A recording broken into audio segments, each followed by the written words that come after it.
Hello po, magandang araw po sa inyo lahat. Yan, bali matagal-tagal din po na wala po tayong update sa bahay po ni Udang. Ay may ilan po mga nagko-comment sa akin na kung pwede daw po ay mag-update po ako. Ayun, bali may nagpadala nga pong butihing sponsor sa atin para po sa pagpapapintura at palitada po ng bahay po ni Udang. At bali yun naman pong naging gastos ay kumbaga na i-report ko na doon po sa ating butihing sponsor. Tapos, nung araw din po na iyon ay ibinigay ko na rin po yun kay Madel, tsaka yung naging sukli, ibinigay ko na rin po. Meron po akong video noon na ipapanood ko po sa inyo. Pero matagal na nga po ito at simula po noon ay hindi na po ako nakapag-update. Gawa nga po ng si Madel po ay nagbakasyon muna po sa kanila. Bali, parang umuwi muna po siya doon sa kanila. Kaya ako naman po ay nahihiya ng, baga ako naman pinahihiyang pumasok sa kanilang bahay na walang tao. Kaya, yun, parang hindi na rin po ako nakapag-update. Yan po at magre-report lang po ako. Bali, nung nagpadala po kayo, ito po yung kabuuan ng ipinadala po ninyo para kay Udang. 43,561. Tapos, ito na po yung mga naging gastos. Ayan, pong August 25, bumili po ng 15 bags na cement, 2,985. Ayan, ito po siya, yung resibo, 2,985. Tapos, kasunod po ay bumili ng pintura noong August 26. Ito po ay 3,140. Ito po yung resibo. 3,140. Yan. Tapos, tatlong kubikong buhangin po, 650 ang isa, ay hindi na po ito naresibuhan. Tapos, noong August 29 po, bumili po ulit ng 15 pieces na, o 15 bags na cement. Tapos po ay tatlong skin coat. 4,335 po ang kabayaran. Ayan po, 4,335. Ito po yung resibo. Tapos, noon pong August 29, kumuha po sa akin ng cash at ibabayad daw po sa labor. 1,000 po iyon. Tapos yung ibinayad ko po sa unang pintuan po dun sa harap, 5,500 po. 5,500. Yan. Bali, hindi na rin po yun nila niresibuhan nung pong nagkabit ng pinto. Tapos kumuha po ulit sa akin si Udang ng cash. Mabayad daw po sa labor doon po sa kanyang kasama. Kumuha po ng 1,400. Tapos nung September 8 po ay bumili po ulit ng 10 bags na cement, 1,980. Ayan po, 1,980. Ito po yung resibo. Yan. Tapos nung September 8 po, nagbayad ako sa pinto. 3 pinto po iyon. Sa kwarto at sa kusina. 15,500. Wala rin pong resibo. September 8, kumuha po ulit sa akin ng cash. At ibabayad daw po sa labor. Ayan daw po. Kumuha po sa akin ng 1,700. Binigyan ko po. Nung September 14, kanina po iyon. Ay bumili po ulit ng skim coat at saka po pintura. Nasa 2,340. Ayan po yung resibo. 2,340. Yan. Tapos ito pong gas. Ito po yung pinakampasahe na 50 pesos. Ang total po nito, kabuuan ay 41,880. Bali, ang nasa akin na lang po cash on hand ay 1,681. Yan. 4,3,561. Ito na nga po yung padala nyo po para po kay Udang. Bali, ito pong 1,681 ay plano ko ibigay na lang po sa kanya bukas. Siya na po yung bahalang kung ano pa yung gusto po niyang bilhin. Parang bibili pa po siya ng 1 kubikong buhangin. Yun po naman ay 650. Tapos bahala na po siya. Yan, bali pinakita ko lang po at ito po yung listahan po ng naging gastos po. Yan, thank you so much po. Ma'am Judy, Ma'am Joanne. Ayan, bali yung ipinakita ko po sa inyo ay yun po yung naging report ko dun po sa ating butihing sponsor. Dahil gusto ko nga pong maging transparent kay Udang, kay Madel, tsaka po sa inyong mga viewers ko. Kaya yun, isinama ko na rin po dito sa aking vlog. 12 seconds later. Ayan po, bali nakalista naman po, hindi ko na po iisa-isahin. At ito po ay ibibigay ko kay Udang at kay Madel. Ito pong 1,681. 1,600 50, 60, 70, 80, 5, 6, 7, 81. Ayan.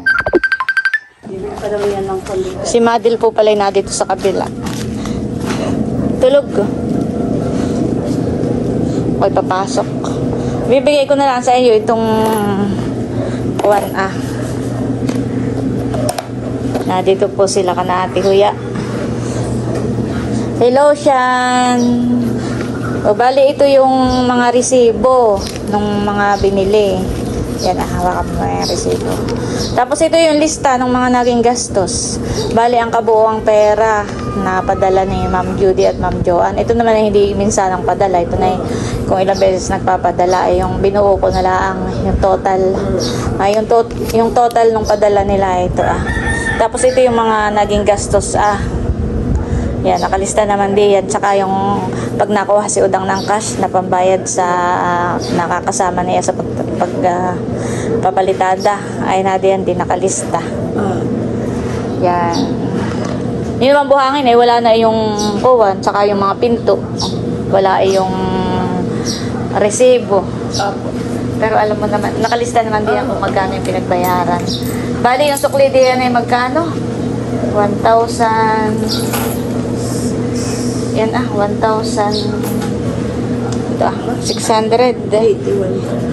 1,681 pwede yung 81 yan ay kayo na lang bahala din yan sa natitirang pera kung ibibili pa yata ni Udang ng pang antaw doon yung waterproofing, honey. Kayo na lang bumili ng pang waterproofing. Salamat. Salamat po, Ma'am Judy, Ma'am Joanne. Maraming salamat po. Yeah, thank you po, Ma'am Judy, Ma'am Joanne. God bless po sa inyo. Yung pinapakalaking tulong po sa bahay po ni Madel na naipaayos po yung kanilang bahay. At nagkaroon po ng mga pintuan yung kanilang bahay. Maraming salamat. Maraming salamat po. Thank you po. Salamat po. Atuhan naman ang apo ni Ate Huya. Inaantok. Ayan, update po dito sa bahay po ni Udang. Bali, ito pong labas ng bahay po nila ay may palitada na po. Dati po ay wala, ngayon po ay may palitada na. Pati po dun sa likod, mayroon na rin po. At ito po sa gilid, may palitada na rin po. Kaso lang po ay hindi pa nga tapos dito sa may parting taas. Ayan, tingnan po natin tong likod po ng bahay po nila.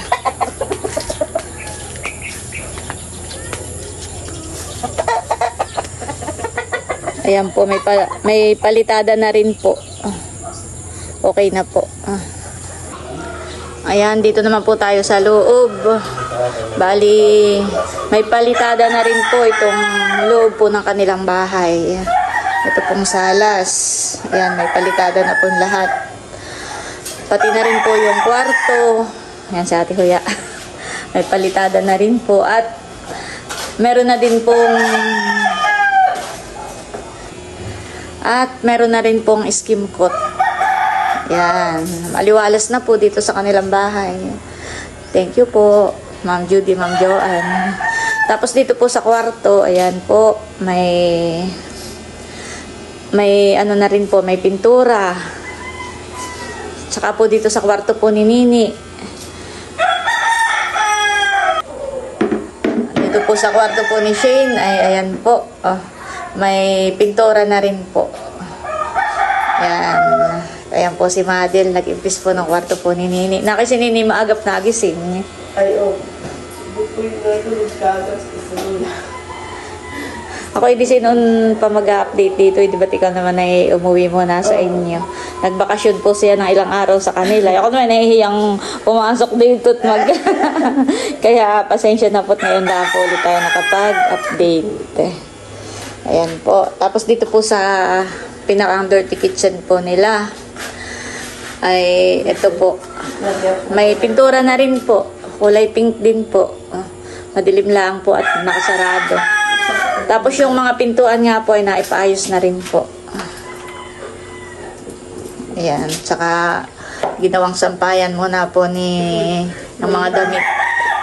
Ayan. At saka yung mga pintuan po dito sa kusina, dun sa dalawang kwarto, tsaka po dun sa pinakang harap po ng bahay nila ay okay na rin po.